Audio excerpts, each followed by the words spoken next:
Ce procès va-t-il lui permettre de régler de nouveaux traumatismes? En tout cas, tout comme ses mémoires, il lui permet de faire de nouvelles révélations sur son passé. Présent devant le tribunal de Londres pour témoigner contre plusieurs journaux britanniques, le prince Harry a tenté d'expliquer les dommages qu'il impute à sa médiatisation à outrance. Notamment lorsque, plus jeune, il avait attrapé une maladie très contagieuse. Depuis plusieurs années, il ne cesse de le répéter, ce qu'il veut fuir à tout prix, est-il les paparazzi. Traumatisé par la mort de sa mère Lady Diana, dans un accident de voiture après une course-poursuite dans Paris avec des photographes, le prince Harry a ensuite vécu une adolescence compliquée sous l'œil constant des journaux qui ne lui passaient rien, même pas ses erreurs de jeunesse. Et est-il justement cela qu'il est venu défendre à Londres cette semaine? Après avoir attaqué un grand groupe de presse, il était devant la haute cour mardi 6 juin pour expliquer à quel point les médias avaient été durs avec lui.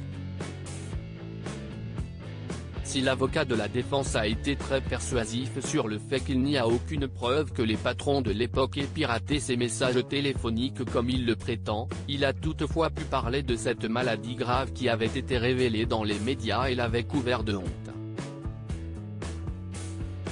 En 2002, en effet, le prince a 18 ans et profite de la vie comme n'importe quel jeune adulte. Il découvre notamment les romances d'un soir ou de plusieurs semaines, avant de rencontrer Chelsea Davy, sa première petite amie sérieuse. Mais un jour, la mononucléose lui est diagnostiquée. Si elle n'est pas mortelle, cette maladie est tout de même très gênante, elle fatigue beaucoup le malade pendant plusieurs mois, jusqu'à ne plus pouvoir sortir de son lit dans les cas les plus graves. Et peut s'attraper lors d'un baiser, ce que les journaux de l'époque n'avaient pas manqué en publiant en une Harry avait attrapé la maladie du bisou. Un terme difficile pour lui, surtout que tout son lycée avait été mis au courant en quelques minutes. L'école tout entière semblait savoir, plus personne ne voulait m'approcher et j'étais devenu l'objet de moqueries. J'étais misérable, a-t-il expliqué avant d'ajouter qu'il avait été taquiné sans fin après que les journaux se soient assurés que le pays entier soit mis au courant du diagnostic.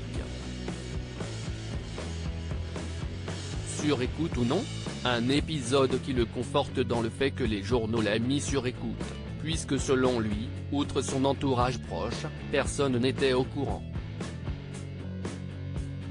Les tabloïds publiaient quotidiennement des articles sur moi qui étaient souvent faux mais saupoudrés de détails véritables, et je pense désormais qu'ils les ont glanés de messages interceptés, a-t-il ajouté. Une accusation réfutée par les journaux, qui ont parlé de fuite mais ont tout de même admis avoir engagé un détective privé pour le suivre, une pratique pour laquelle il s'était déjà excusé. En tout cas, le procès, qui concerne également l'agissement des médias quelques années plus tard, lors de l'arrivée de Meghan Markle, devrait encore durer quelques jours. Pendant ce temps, le prince profite sans doute de la capitale qu'il a quittée brutalement en 2020, de ses amis, mais pas vraiment de son père Charles III et de son frère William, avec qui les relations sont toujours tendues.